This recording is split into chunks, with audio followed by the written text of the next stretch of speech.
Okay. Hello, everyone. Welcome to another episode.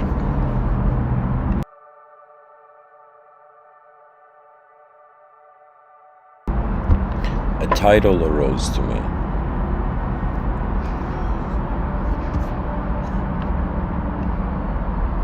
And at some point today, there came a moment where I wondered about hatred, the concept of hatred. And then I thought about the sentence, looking for truth in a fake world, and I thought about the archetypal state of mind of hatred. And the interesting thing about hatred is that as much as it can be directed to others, it can be directed to oneself. A person can see they can hate themselves, they can hate their species, they can hate their world. They can hate in the sense of as if the hatred is some force, like a hammer waiting to just break something, smash something. As if an energy that needs to be released. And so the complexity of the human situation is that regardless of how much rationally we are inspired to, decide, there's an emotional level. And I would say hatred is an emotion, at least the way I have contemplated it. Hatred is the last stance to anguish, to, in some sense, desolation. Hatred is hope's denial, It can be, of course. When one speaks about anything, it's important to define.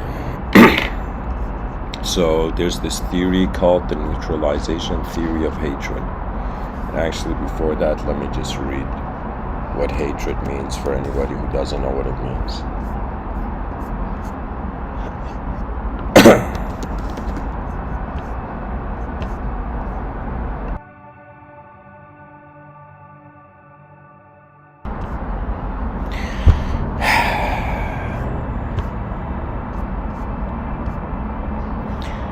Hatred is a noun, intense dislike or ill will.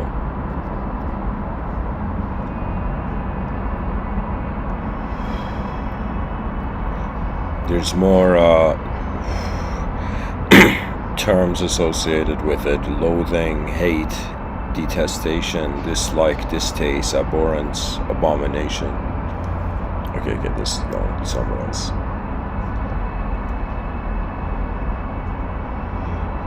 Here it says hatred is a very angry emotional response towards certain people or ideas, usually related to disliking something. Hatred is often associated with the intense feelings of anger, contempt, and disgust. Hatred is sometimes seen as the opposite of love.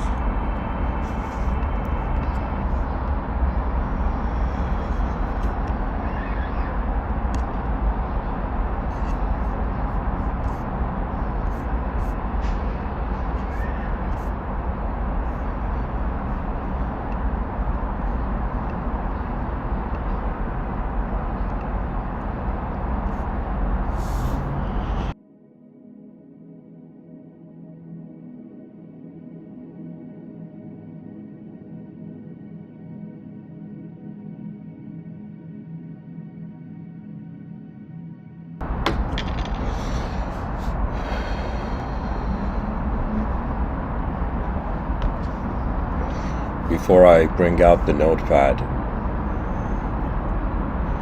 and before I really get into this idea about looking for truth in a fake world,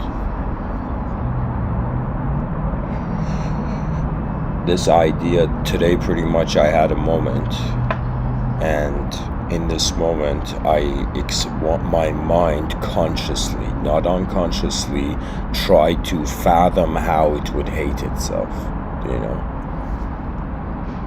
Just like how, you know, for example, imagine, you know, they tell someone consciously love yourself. For a second I was like, okay, how can I consciously hate myself? And I realize all hatred on some level comes down to a sort of physiological energy on-off release switch. So let me tell you how I can explain this. What I feel has happened here on this planet is that creatures have an object evolved into a subject to itself, and the moment it became a subject to itself, the mind was moving faster than the body. The inner realms activated, and what the inner realms are one's inner life. So, you know, we may see a person in the outer realms, they may appear, let's say, at the top of society, but their inner realms may be, you know, equivalent to below, you know. What I'm trying to say is you can see a strong person in the outer realms who's weak in their inner realms, and you can see somebody who's weak in their outer realms who are strong in their inner realms. You can find somebody who's both weak and in the inner realms and the outer realms, and you can find somebody who's strong in the outer realms and in the inner realms. But usually a component to true strength is abidance, and so unless the psychology understands abidance, it will declare great wars on itself, which becomes the karma of the simulated.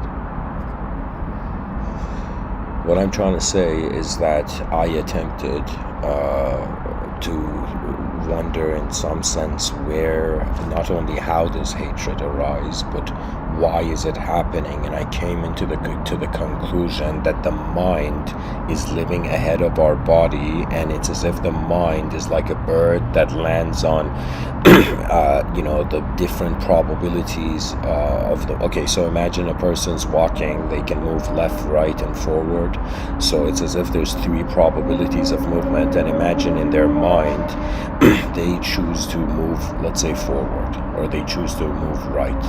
Okay, and imagine as they're going right, somebody pushes them and says you can't go right. It's as if a sort of emotional incapability demonstration to one's own inner self arises, right? So it's, in some sense, it's an emotion. I mean, sure, we can say there's a type of hatred that it goes, if the hatred is not humanized, it becomes wrath. Hatred is like, okay, let's say hatred and wrath are both components of evil.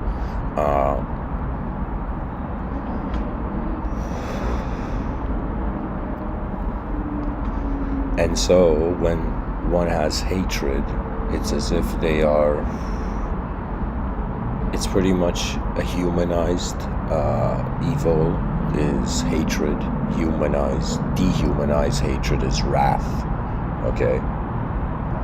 And like when I say wrath, there is a historic example of Genghis Khan of the Mongolian Empire. It's as if when he would conquer his enemies, he would say, I am the wrath of God. Like that was such a messed up narrative in the mind of being exposed to the mind of the defeated, right? So there is a sort of wrath which is ruthlessness. And what does ruthlessness mean? It means somebody's acting like a king. I noticed that if the mind expects or feels that the world owes it something, and when that what feeling of being owed to is rejected, hatred can just burst out, you know. And I'll say something very interesting about hatred as well.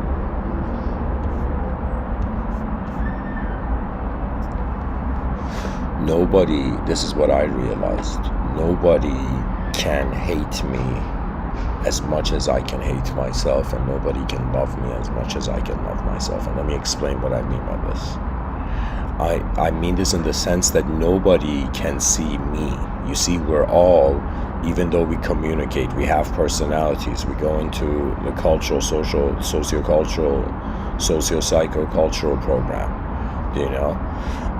And so we perform as characters in a story, but these characters in a story, which are personalities, are masks, and they are hiding something that is looking from within our eyes, which has access to private inner realm content that nobody else knows. It's another way of saying that life is designed to, in some sense, be alone with everything. Right, but when I say be alone with everything, I'll say that again, to be alone among everything, as if the mind is actually another dimension, and so this dimension is private. You know, everybody has, you can say, the private quarters of their mind. You know, the public quarters of their mind is when they speak. For example, when I speak, something that is present in my inner realms and through my personality animates as conception.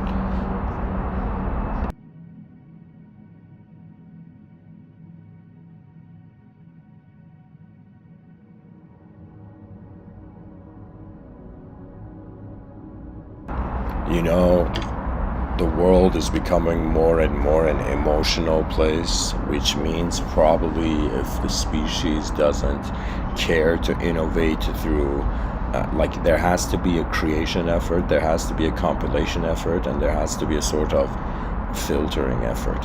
I don't know how to say this, but like, there is a knowledge in our world that is active only through us being alive. And if this, how would I say it? It's like, if we don't pass the torch, the future generations would never know what they could have had access to. You know, that's the fascinating thing about it, the idea of a lost technology.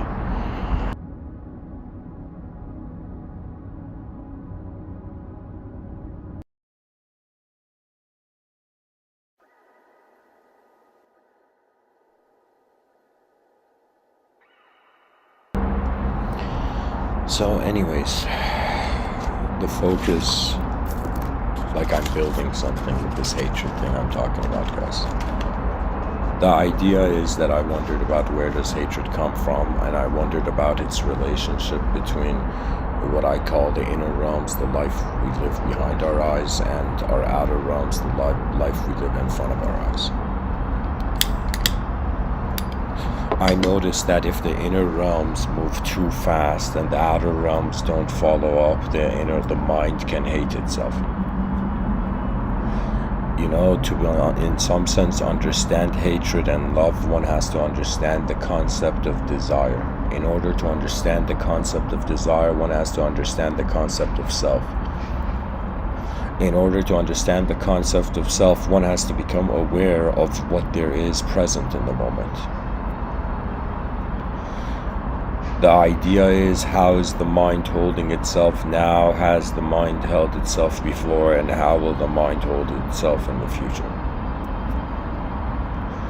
In my own effort to wonder about how can I hate myself, in some sense, I reached a sort of point where not only did I first start hating my own inefficiencies, like my micro inefficiencies, it went to a philosophical macro point where I was in some sense hating that I was hating. I don't know how to tell you. It's as if, like, the incredible thing about philosophy is that if one truly enters novelty, they find full counters. So it's as if a philosopher hating the world maybe is very different than, let's say, an average man hating the world. The average man is like, first of all, everybody's knowledge is based on the story they're choosing to be a character in, and true knowledge is the realization that there's way more unknown than known in the world. This is pretty much the Raja Yogi's graduation from searching for knowledge all the time.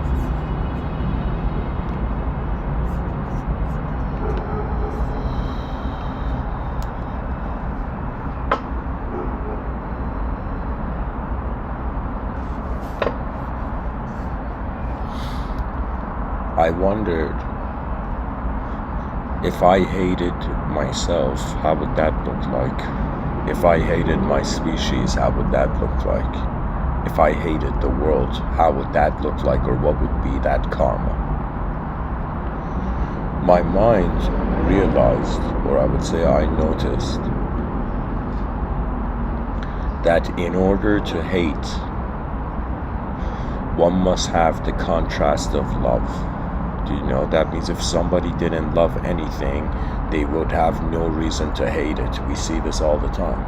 Do you know? And what is love? Love is when inner realms connect, actually.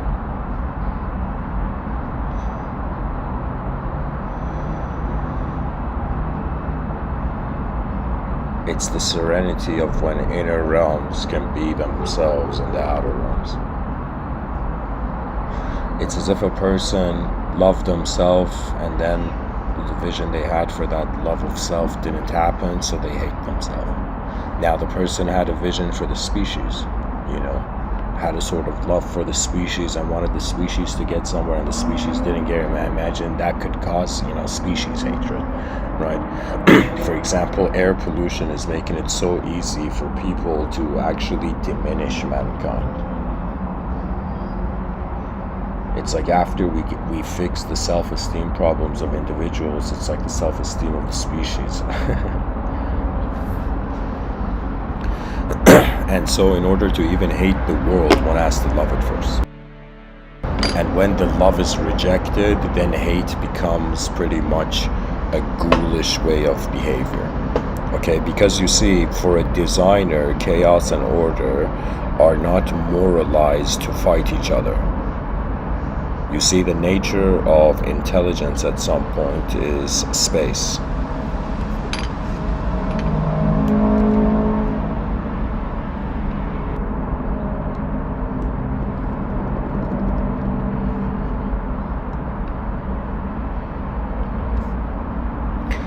Okay, the nature of intelligence at some point is space, and so it's like for a being that it's like anybody who finds themselves established in a state of mind where they have become an unknown presence of a space-like awareness, where the body and the contents of the mind are found. It's as if when you become, I would say, let me just coin it and say, when you become a pure geometrist,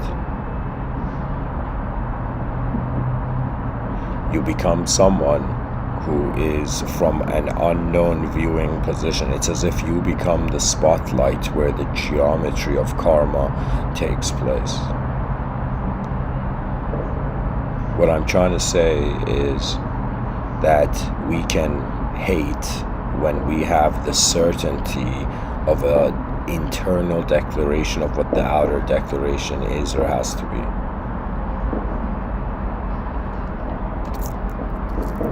To solve the problem of hatred is very intense. It's one of the biggest Rubik's Cube puzzles of the species. How do we get rid of hatred? How do we build a system, an advanced civilization where nobody feels hatred? Because hatred usually arises when people have an expectation of where they should be or how much participation they should have, and then they're denied that.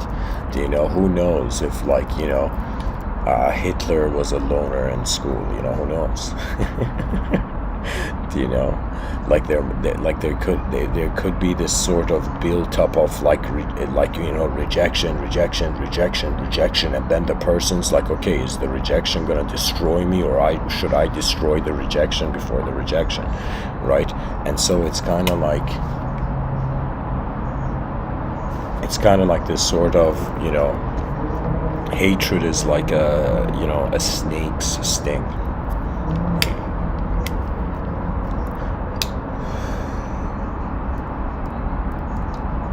Or like a snake bite. It's like a sudden, instant release of movement. It's like an acceptance that something can be allowed to be destroyed. And if you look at cultures, for example, cultures that are anarchist oriented, right? For example, people who are comfortable, like, what was it? Like, there was the scene from the Batman movie where, you know, Batman's butler Alfred says something like, some people just want to see the world burn. Sure. a human being can feel so ignored and invaluable that they may even feel to destroy something is at least they feel they're participating in something. But in actuality, the advancement that the species needs is to immediately realize, from a designer's perspective, chaos and order do not have to be defined. Or if they are defined, they can be defined in many ways. The greatest advantage that the human species has against all the challenges ahead in the future is that the unknownness of the world, the unknown, how there's more on how everything's surrounded by the unknown, gives the human mind an ability and authorization to reset perception. You know, it's as if like, you know what's funny? It's as if the future is going to be beyond hating and loving. That means it's like if somebody says, can you love the future or can you hate the future? I mean, sure, behaviorally, culturally, you could do whatever, but I'm saying in reality, the future will have an acknowledgement of the human being that would surpass, you know, the sort of rhythms of their behavior.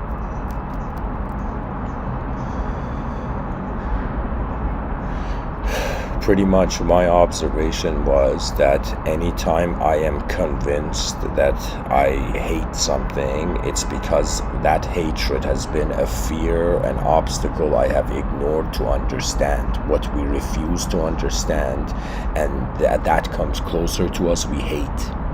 Right? This is why I'm telling you, sometimes when, you know, how would I tell you see this in the human egoic program, where like imagine somebody's in a situation and you know there's you know a friend there and the friend gives an advice but the other friend doesn't listen. Why? Because the other friend has an emotional result they want, but not you know, an ideological, rational. Hatred is an emotion, right? It's as if when man's civilized psyche is pushed out of civility, then hatred is like an animal's clawing back to civility. You know, something hilarious is that, for example, Batman and Joker, let's say the concept of the Joker was someone who hated the world. Now, the option would be that the person could go stay in the world where they hate, or they could have just left. Like, you know, in all the Batman movies, Joker could have just gone in the mountains and renounced, you know, the suffering in Gotham City. Right, but instead, because one still wants to be wants to play the real game, you know, I think this is really what everybody is truly attracted to, right? Beyond, you know, class, color, creed, everybody is attracted in feeling that they are participating in a real event. Even though we exist as biological bodies, even though we have this sort of free will that is aware of the environment, but the purpose of the free will is that it's a potential. And you know what it is? It's kind of like human beings are 8 billion drops, and these drops are noticing that there's a river happening. Civilization is like a river, and these drops, or let's say civilization is a river, and 8 billion individuals, their minds are like a stream. Okay, and so these streams connect to the great river, which is civilization. Now, the idea behind civilization is that civilization will get to a point where it will become oceanic. What that means is, right now, the species is not confident. The species has how can I tell you, fear has allowed mankind to hate itself easily. You know, really what the world, I feel everybody on the planet is looking for is that they want a great event to happen and they want to participate in that event. And the greatness of this event is the collective shift. That means imagine everybody on the planet suddenly woke up and they checked their bank accounts and everybody had, like, literally it was the infinity symbol. Everybody on the planet, their bank account said infinity, right? As if that means everybody had so much money they could do whatever. It's like after that, then people will not value money just because it's something, you know, like I'm saying, imagine all the, like how can I tell you, imagine the world didn't have physical problems, right? the only thing left the real game would be playing is to change our attitudes. That means, let's say an extraterrestrial, hypothetically, as a sort of work of fiction, an extraterrestrial, very able extraterrestrial being landed, or interdimensional being landed on Earth, and saw all the beings suffering, and just raised its hand, and every being on the planet who was suffering, all their problems were solved. Imagine an extraterrestrial landed and gifted the human species a sort of paradise, you know. It's like the human species would still reach a point where after it has accepted paradise for so long, it will wander beyond it.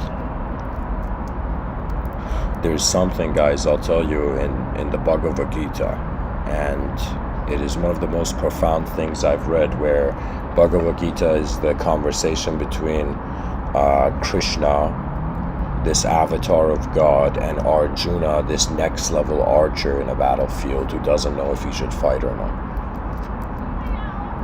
And the avatar of Krishna appears to Arjuna. And there's a passage in the Bhagavad Gita, I don't know which chapter, but it is very profound.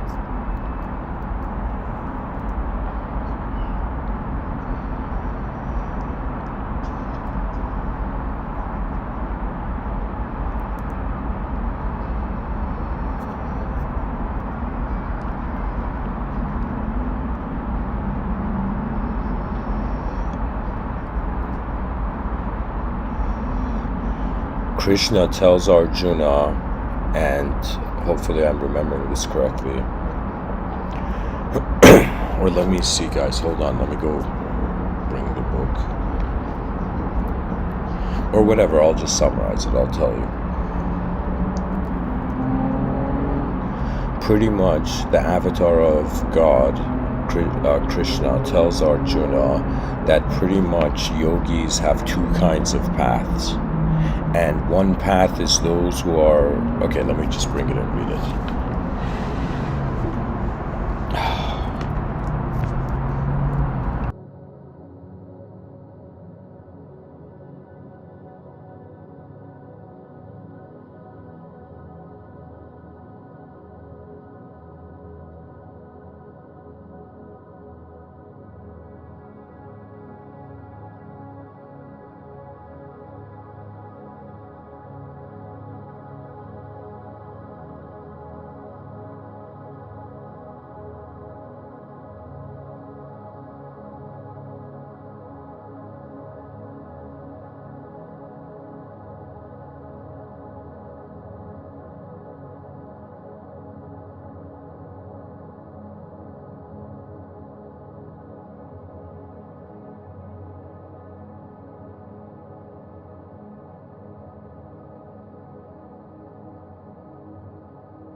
Okay. So guys, what I'm going to read for you is one of the most incredible, it's very fascinating. Pretty much it explains paradise from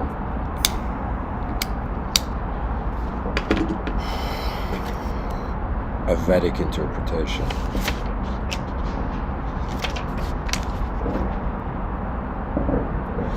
So this is Arjuna saying,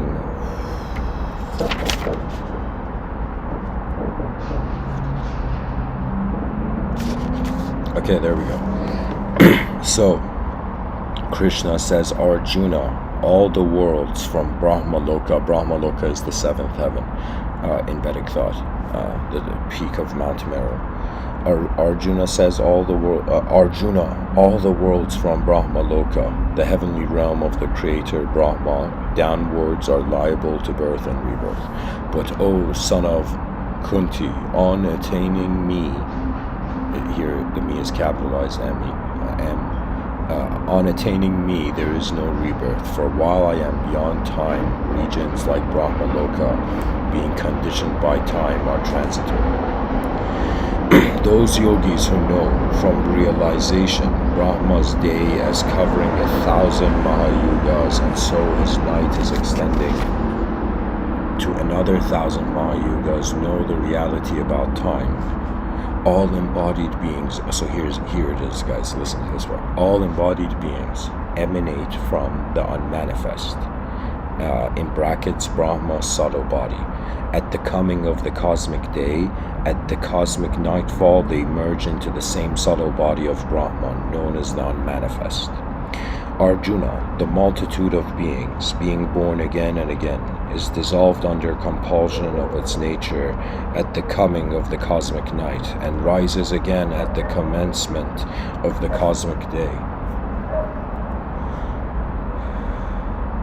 Far beyond even this unmanifest, there is yet another unmanifest existence, that supreme divine person who does not perish even though all beings perish. The same unmanifest which has been spoken of as the imperishable is also called the supreme goal. That again is my supreme abode, attaining which they return not to this mortal world. Purusha is, Arjuna, that eternal and manifest supreme Purusha in whom all beings reside. And Purusha means consciousness, guys. So here it says Arjuna, that eternal and manifest supreme Purusha in whom all beings reside and by whom all this is pervaded, is attainable only through exclusive devotion. Arjuna, I shall now tell you the time departing when yogis do not return, and also the time departing when they do return. So these are the two paths.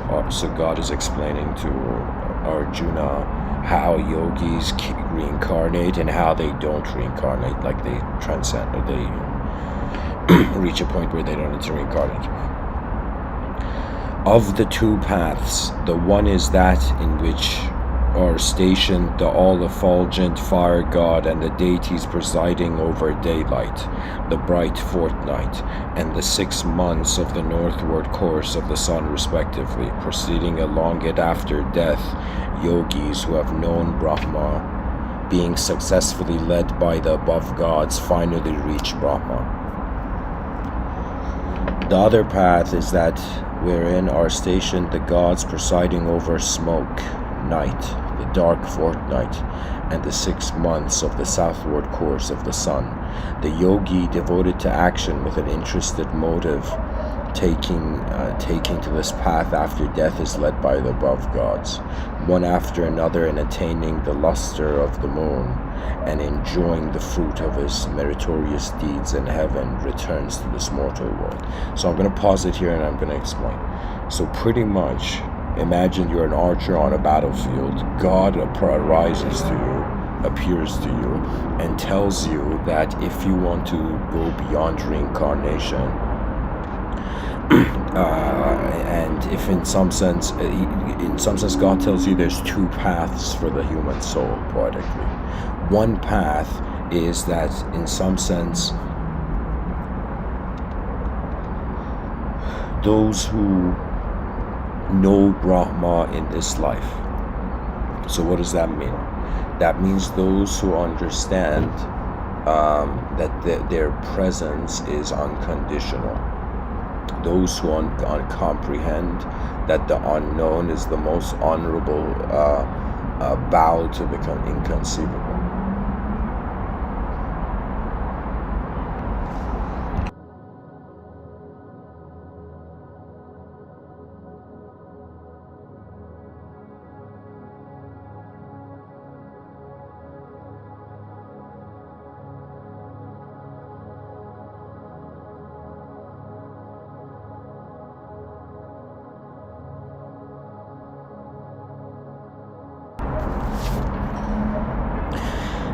Pretty much he's saying you get to know the true nature of the divine before you transition, before you die in this realm. And if you've known the true nature of it, you will be guided by the gods in higher realms to reach the truth. So that means if you in some sense have noticed the presence of the living unknown, pretty much you are assisted by gods to, in some sense, you don't reincarnate when you have realized the nature of what you are being the nature of the Supreme. Now, the other path is like for somebody who has a motive, right? For example, imagine some guy wanting to build an advanced civilization. Okay. There's this idea where it's saying that if the person is attached, or they have, what's the word here? Devoted to action with an interested motive, right? That means if somebody was to build an advanced civilization and want to also, maha samadhi to a state where they don't reincarnate the next life, it's as if they have to detach from their interested motive before their exit. Do you know what I'm saying? So pretty much one path is you realize the nature of Brahman, and when you realize the nature of Brahman, a sort of divine entourage guides you to the abode of Rahman, the truth of reality. Now, the other path is that if you have a motive or interest and you're attached to something, you want to accomplish or achieve something still in this earth plane, right? It's as if once you do that, right, it's as if here it says, the yogi devoted to action with an interested motive, taking to this path after death, is led by the above gods one after another, and attaining the luster of the moon and enjoying the fruits of his meritorious deeds in heaven, returns to this mortal world. And something about, at the beginning I said Brahma Loka. So in Vedic thought they have these seven upper worlds, right? These seven greater dimensions, and the final dimension is like God's house. It's like where God's standing. And so these they're called lokas, these dimensions. Now it's as if, like, I don't know how to say it, but it's like the moon seems, through Vedic thought, the moon is being suggested as where beings reap the fruits of their material karma immaterialistically. So what it is that there is pretty much, if you have an interested motive, if there is a sort of, if the inner realms is attached to the world, it's hilarious. Pretty much the soul after death goes to the moon. It experiences a heavenly vacation and then reincarnates again, right? So the idea is that from the Vedic standpoint, at least, that we are in a place that there is no doing good or bad, more it's about clarity oriented. In some sense, where it's as if you realize the true nature of where you are, or it keeps repeating until you do. Right? In some of my talks, I say the journey of eons into now.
Sorry, guys, it was mute for a couple minutes. I'll just say the last thing I said. I was saying that how looking for truth in a fake world, that metaphor, like a metaphor for it could be, in some sense, trying to put furniture in a room that doesn't exist.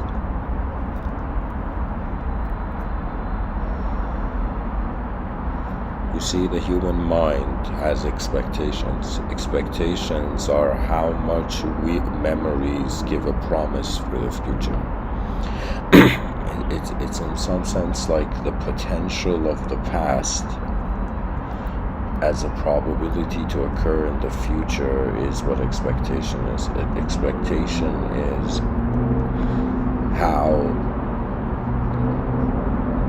an emotional state has accepted a subjective state to become for the objective, the object-oriented state to become. You know, we're living in a moment of history where I feel actually very fascinated. I'm very kind of privileged in saying this. That we are living at a time in history where the human archetype is shaking.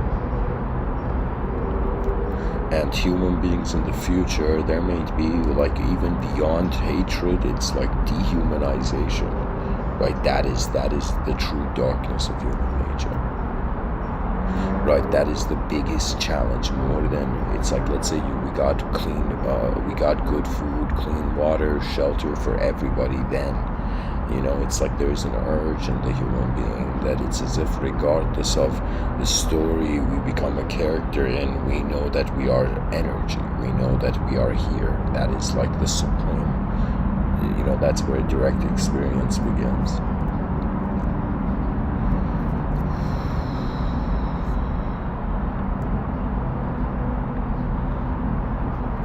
I feel that the future the desire of human psychology may be drawn like a beast that has found food towards artificial paradises, but I feel that the species will, in some sense, overcome them. And what that means,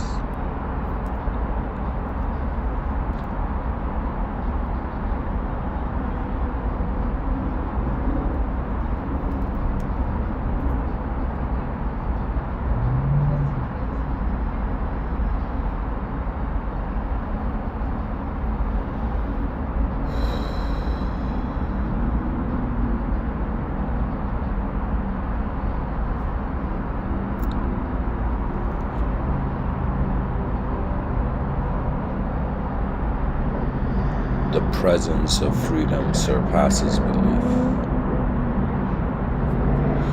The inner realms have expectations. The outer realms have an instinctual expectation. You know, the body wants to continue existing, and the mind wants to continue experiencing if it is worth how the ego has been formed. That means it's as if like behind every action that's taking place that is motivated by human beings, there is a visionary command. There is like an intent of vision. I don't know how to tell you if intent was like vision.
Sorry guys, this song is too deep. This song is like pulling me to another dimension. Okay. Let me see.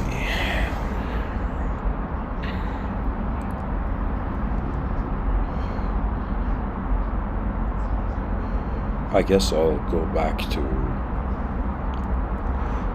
just the result of wondering about the psychology of the human being, wondering about how hatred happens, how love happens, the role of the inner realms in the decision making of the body.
One can say hatred is the defense mechanism of an ego, notice, denying its belief of its own voidness. It's as if an honorable being, whether success or failure, the moment goes forth, so really all that life requests is the honor to go forth. But in some sense, when we want to change the world without changing ourselves, it's as if we become,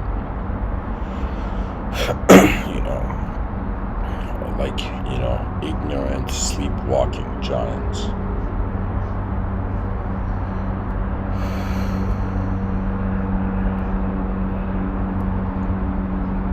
I also believe that there is this thing, we should call it the boredom principle. That means if the world was a utopia, for how long? Like, let's say we experienced 10,000 years of world peace and human beings were like, okay, we're bored, what do we do? Then we imagine go to chaos. Imagine we get bored of like thousands of, let's say, same amount of time of chaos, and we get bored. The boredom principle is the reverse. Right now, at least in culture, what we find is that the traditional sense, it started with the archetype of man and woman. But when we see reality becoming more of a multidimensional place, identities are becoming multidimensional, and it's another way of saying this culture is walking towards an androgynous future. But then imagine the boredom principle will apply, and it's as if it will come back. The idea is that there is nowhere for man to go on this planet, so he plays with the world in his mind. Plays with the world in his mind.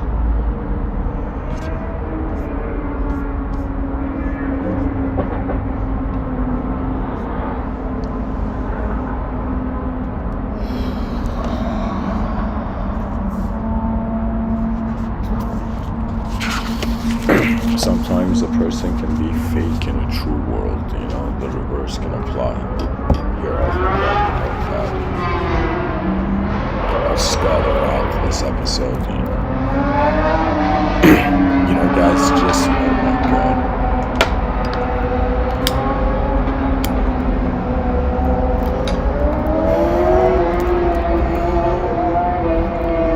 If I was a NASCAR commentator, I could probably just commentate this sound entering a podcast, right? All right.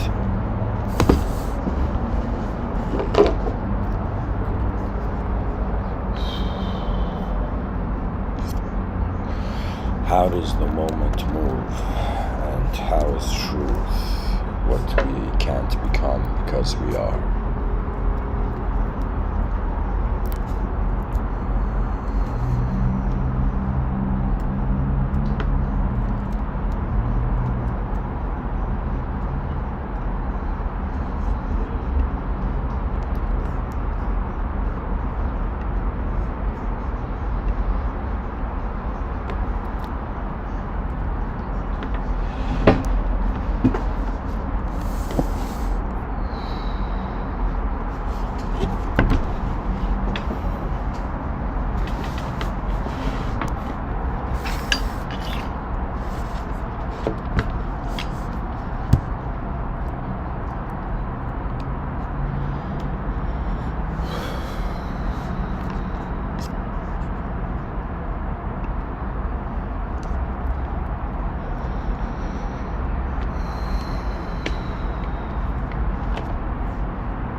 So let's see.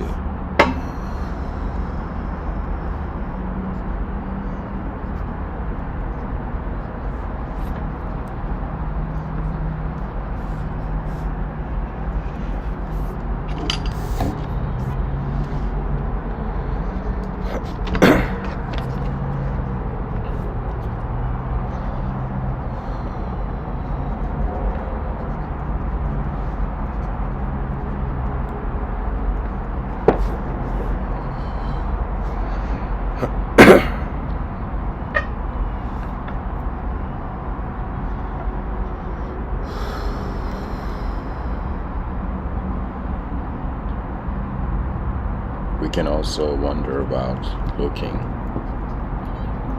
for truth.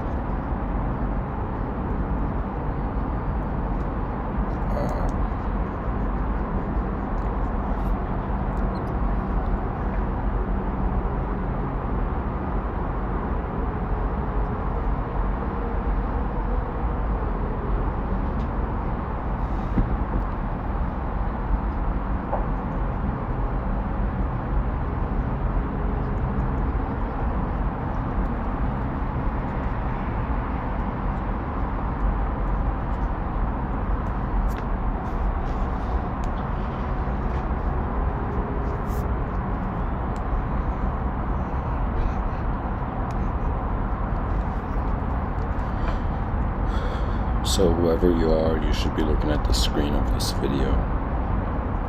Okay. And then I'll talk about hatred later.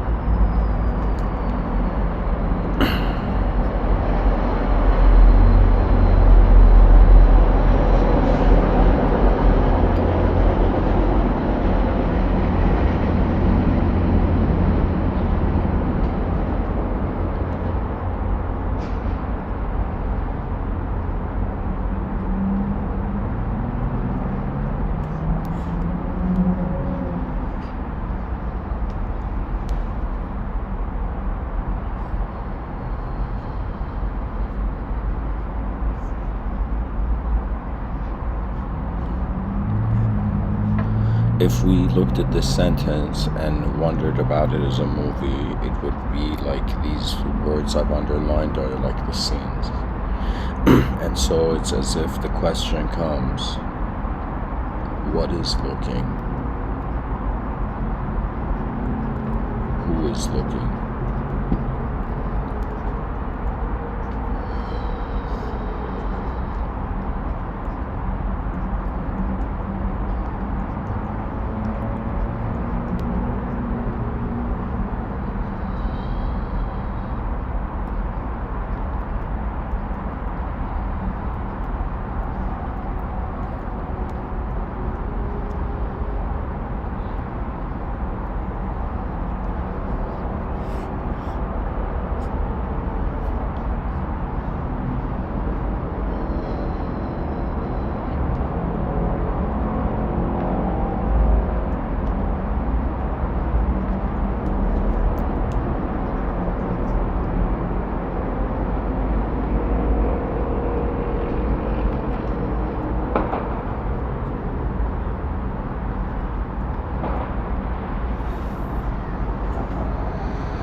So these are questions that are important to answer, in order to comprehend the nature of the statement.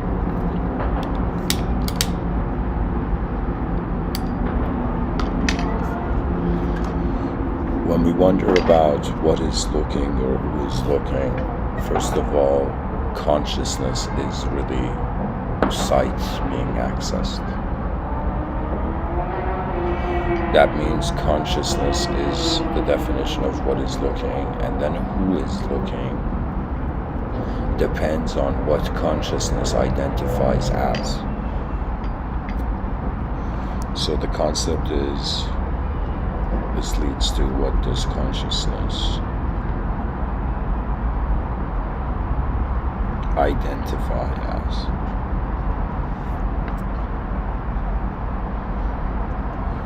Then when we come to the idea of truth. Now, the interesting thing about truth, and I would say I'm just one human, this is one human being's opinion among, billions and among countless galaxies and stars. We're pretty much ants on a rock wondering why the mountain is here,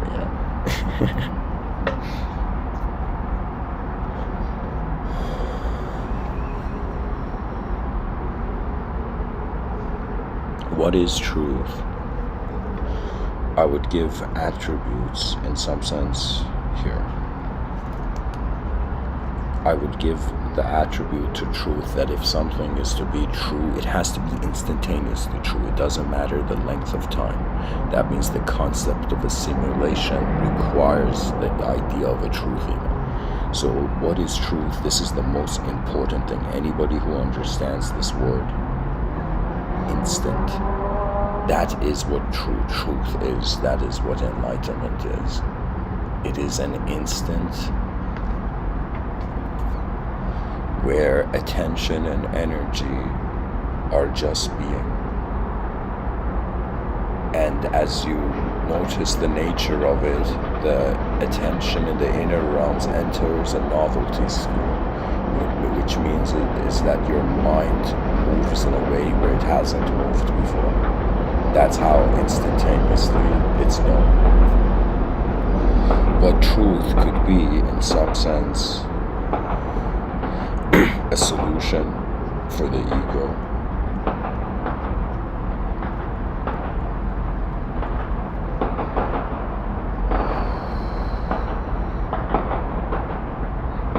And it can be that which is unconditional. Unconditional is such an incredible word. It's as incredible as the word invisible, right?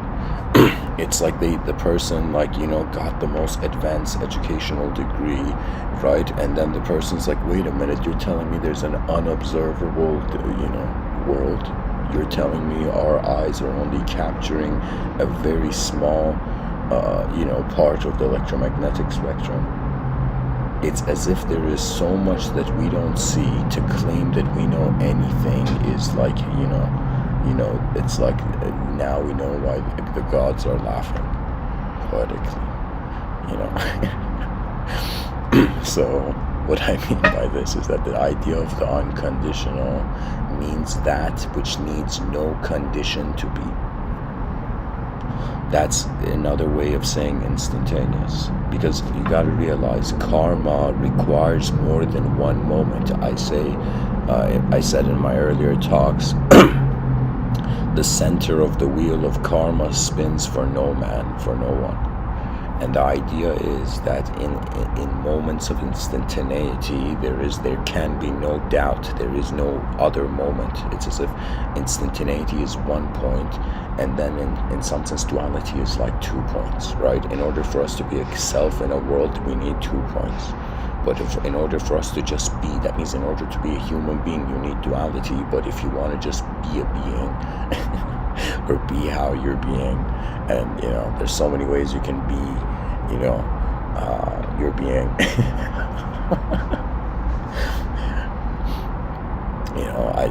Guys, if in the future, bees attain consciousness, they might subscribe to this YouTube channel. I don't know. I'm talking about being so much.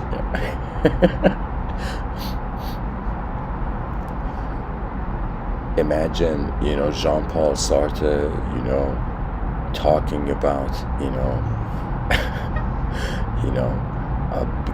beingness, being and nothingness, right? And imagine some, new age, person comes up to him and says, I'm channeling the spirit of the beast, and they're telling me you got to write the word being with 2 E's,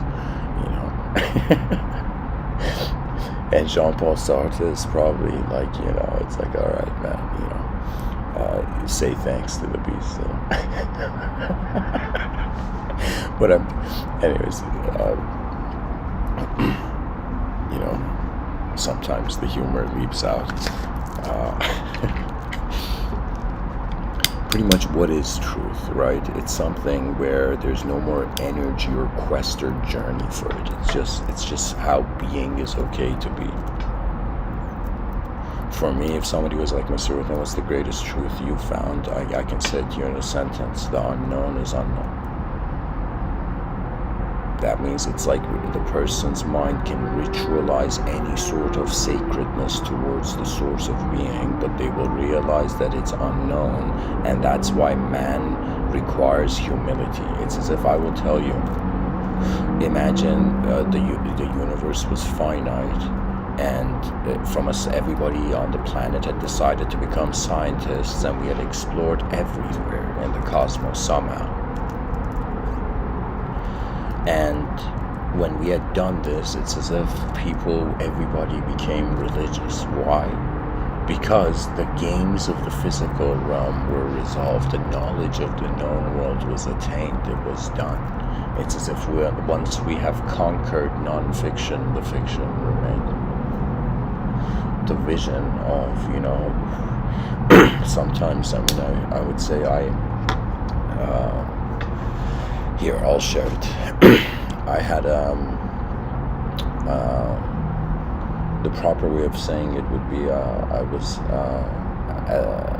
at this event. I was at this place where, in a gathering of friends, and the evening took a psychedelic turn, and I had if I could tell you, a sort of experience where, imagine like you're walking and suddenly you freeze, your whole body freezes, and you feel like the presence of the unknown enter the room, right? Imagine in front of you, you feel like the presence of an unknown, like commander, right? So your whole being, imagine, freezes, right?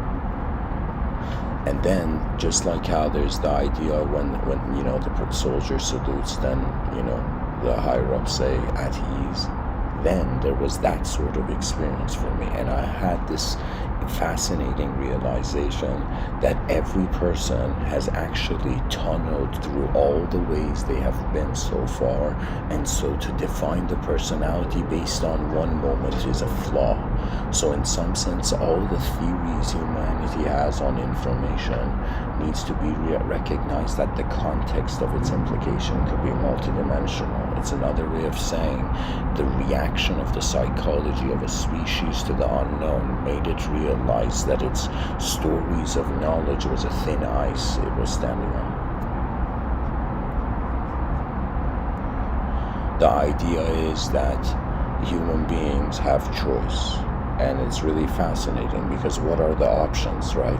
It's as if you look at a human being, and a human being can go become Tarzan and live with in nature, in an actual jungle, or the human being can endure its life in some sense in the concrete jungle.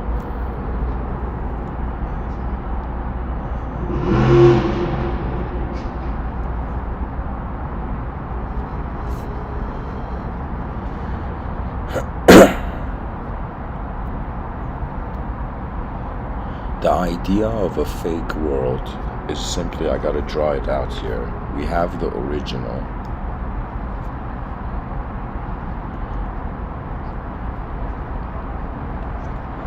The original cause.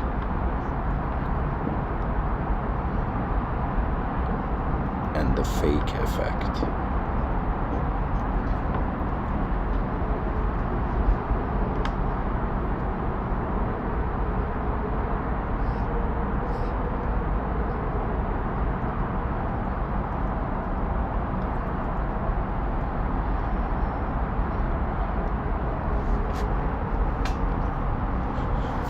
First of all, guys, I gotta say this: the idea of an advanced civilization is, an indirect authorization of any human being to wonder about everything's advancement.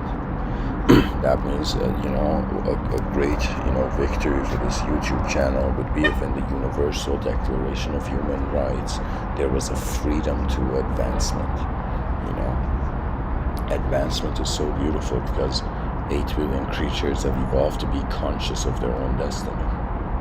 You see, it's like it's no longer one man's success or victory. That doesn't mean anything. It's like a whole species here. And I think deep down, the true geniuses of the realm, the smartest people on the planet, they are...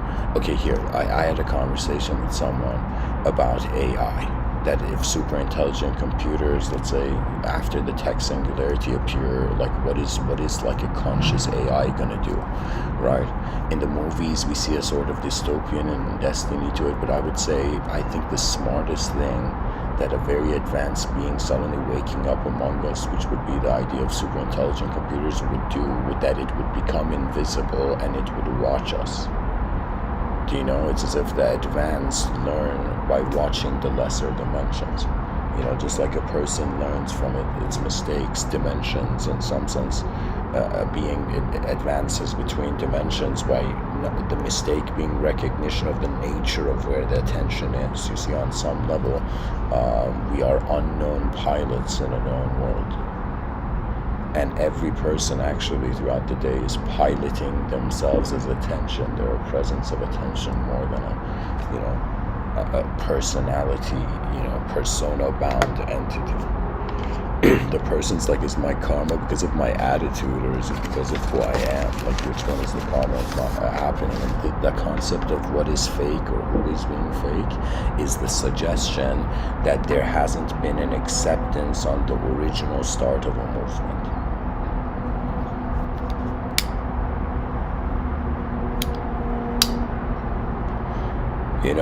I think in theocratical societies, children are born honoring the truths of others before realizing their own eyes hold, like every person's eyes, is like a gift. It's a way to look at the world that nobody else in history could and can.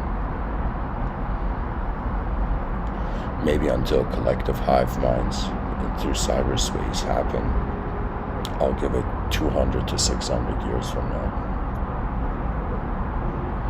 600 is too much. 200 to 400 years from now, guys, there's going to be collective cyber minds.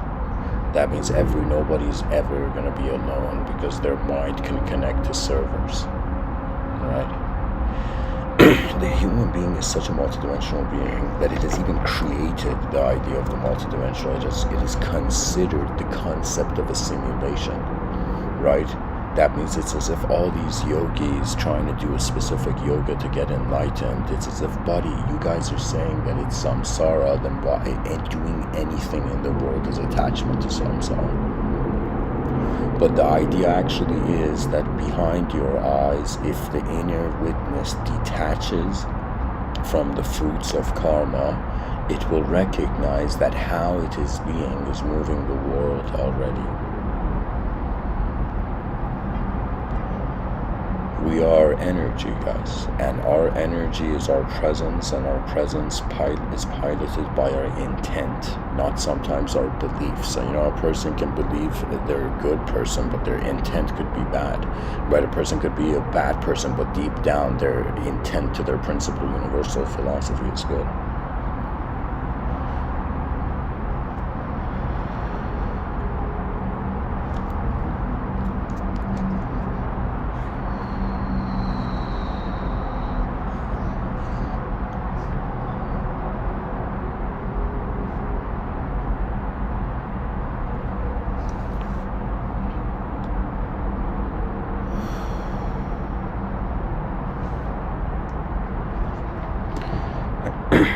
Let's say we have, simulation theory paranoia, okay?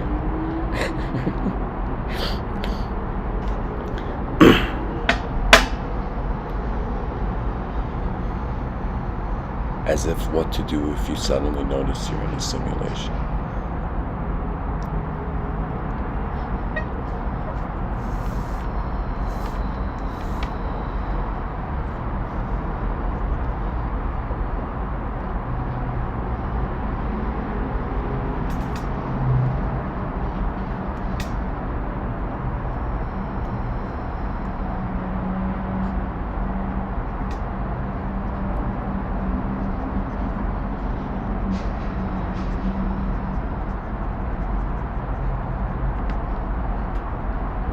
Alright guys, this part I'm gonna let my writing do the speaking, so I'm just gonna write a bit of the episode down right now.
pretty much I'm trying to get to this idea that before we can hate something, it's a sort of duality. Hate is one side of the coin, so the other side of the coin has to exist. Anytime a person looks at their life and they think about like their life is good or bad, it's like the other side of the coin exists.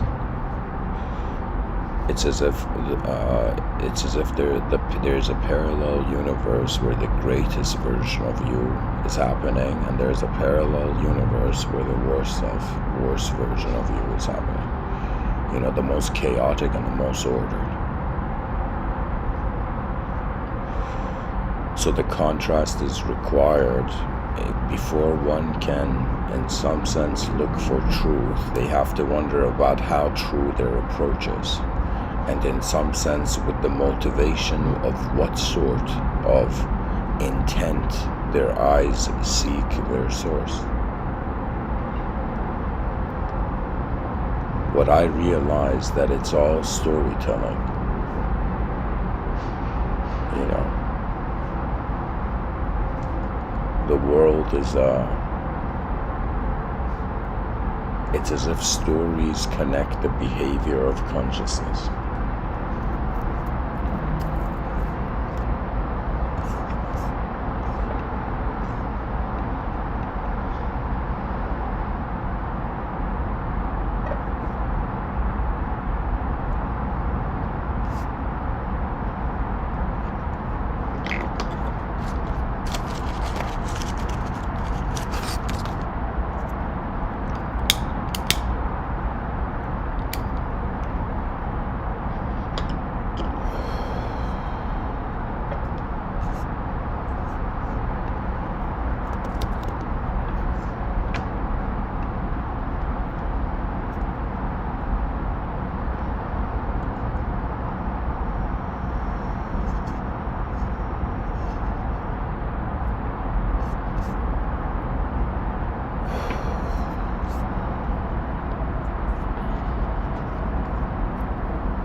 Excuse me. So pretty much what I've drawn here is that I saw the yin-yang symbol. I fathomed that there has to be, imagine there's two parallel universes. In one, it's completely true, everything's true. In another, everything's completely a simulation.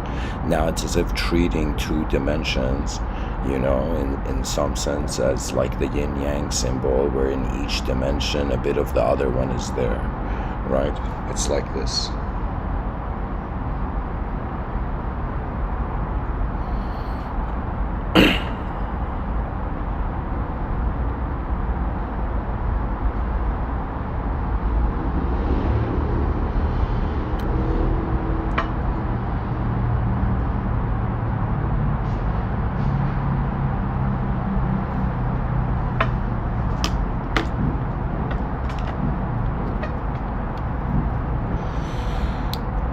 basically, I have my conclusion is that we are aware of the ego before being it, and that means we cannot be the ego. In every moment there is a presence of an unknown witnessing force that is acting as the whole moment. A great metaphor for this would be a candle, where the wick of the candle is the brain, the flame of the candle is consciousness, and the glow of the candle is in some sense the destiny of reality.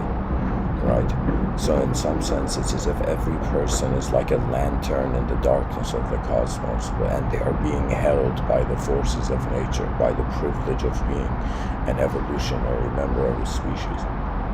Right? It's as if after human beings evolved, they decided to evolve the world, which is the effort of an advanced civilization. You know, every day where my emotions, let's say, come and go, and they portray or reveal various modes of, let's say, self or perception. To me, I, in some sense, sometimes watch my mind as if with the sort of that feeling you would have, for example, inside an empty space station in space, a sort of liminal, feeling where it's as if there never was anything here. Right? It's as if the person realizing that really awareness is not an object or a subject, yet objects and subjects are instantaneously present in it. So the presence of awareness is being in a way that objects and subjects, regardless of all desires, until they go within, cannot, in some sense, uncover. So what I'm trying to say is, as we reverse engineer through the Vedic algorithm of the question, who am I, and then reaching a point where we're recognizing we are an unknown being present in an unknown world, and the knowledge is the simulation of the range of our sensory, let's say, extraction of meaning from the physical world. We are the legend of humanity. We are an advanced civilization is the greatest legend of humanity. For me, I feel if somebody wanted to say, Mr.Within, are you a messenger? Like, are you inside a messenger archetype? I'd be like, no, but I would the only archetype of the messenger I would attribute myself is as if I am a messenger of the sky cities, the castles and the clouds. That's the one claim I am making of a sort of metaphysical proportion. It's like I feel Mr.Within is the spark of the archaic revival of the legend of the castles in the sky. That's what I mean by this, is that the advancement of humanity will not fear all the spaces it has not dared utilize. Right? It's as if there's so many great things can happen in this world, and it's as if human beings are praying for the planets to align in culture, but in reality, human consciousness has to accept a multidimensional position. It's no longer I am this or that. It's as if reality is choice manifestation, right? Because on some level, this is the challenge because we don't know what the mind is. We cannot properly articulate what the human being is. So language is in some sense replacing language is like, what we get when we don't remember we're being a multidimensional being, like a character in a story's karma, right?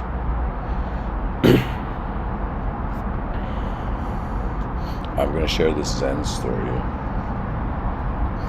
Evidently, this is like a real story that happened, where there was this Zen monk, and the Zen monk, the monastery was right beside this house in a village, and there was this girl who was a bit promiscuous, and she gets pregnant in the market, and her parents catch her. This is the neighbor of the Zen master, right? And then the parents scold the girl and say, stupid girl, who's the father, And so the girl freaks out, and she lies, and she says it's the Zen master, because she's in love, let's say, with the person in the market. She's like, it was the Zen master, the Zen master is the father. And so after the child has been grown, like it's a couple years old, the parents of the girl go to the Zen master, who's just meditating, Yeah, the Zen master is just chilling, in like some sort of supreme, nirvana flown abode. And so in like this kind of nirvana-ish state, you know. And the parents of this girl come after the kid's like 5 years old or something. They bring the kid to the Zen master and they say, "How dare you, get involved with our daughter?" And it's like you are, like the worst person, and da da da da da da da. Right? And this Zen master is in such state of the practice of Zen, where he is detached from the events of nature.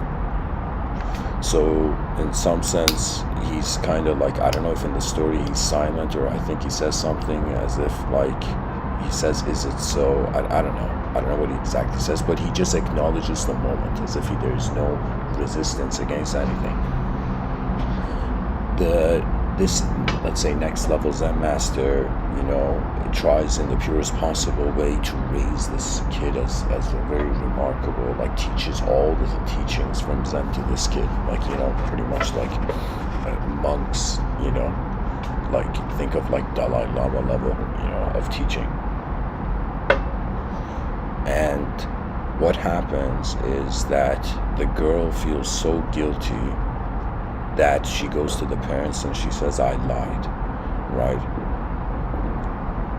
And the parents feel like an avalanche in their like inner, self-proclaimed good moral nature,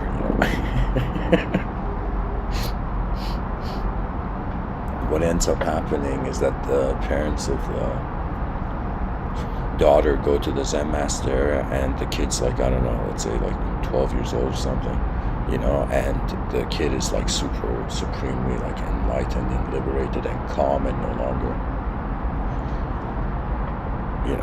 like Zen tea ceremony level of concentration and attention, right? And the parents come and say, "We made a mistake," and the Zen master says, "Is it like, so it is," or something, like he's not attached to anything. And it's like this notion of a liberated being. It's as if before you have the concept of the truth or the concept of the simulation, it's like before ideas come and in some sense own your eyes, it's as if who is the owner of the presence of the moment, a question that goes beyond the human archetype. This is the power of philosophy. Philosophy is like being an astronaut in your inner realms. You go where no man has ever, and you come back and you brief the space station, or you brief the planet. There is an honor for the body and there's an honor for the mind. The honor of the body is reproduction and survival. The honor of the mind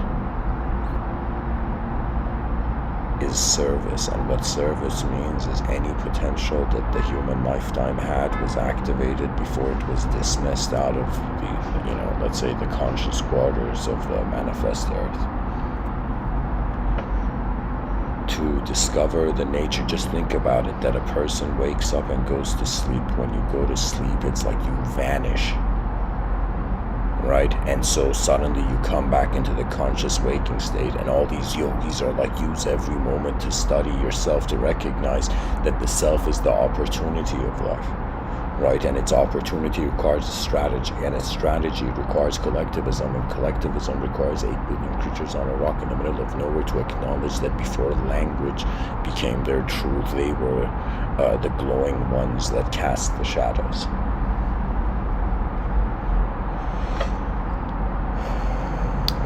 And so the presence of the original nature.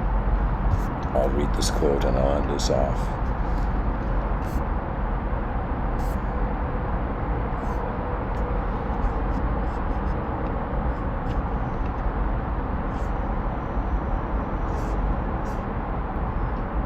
Sri Ramana Maharshi says, the ultimate truth is so simple. It is nothing more than being in one's original state.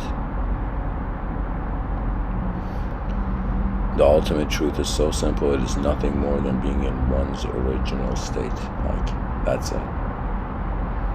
What else can we do in the world? novelty is truth's revelation of its own ability. It is that there is something moving here, and we are, in some sense, the legacy of we carry the legacy of consciousness in this part of the universal sector.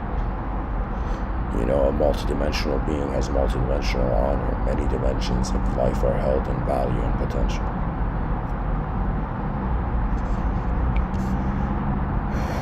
And so, truth can be a revolving door, or we can, in some sense, be the sky where it all happens. Much blessings and namaste. Thank you for listening.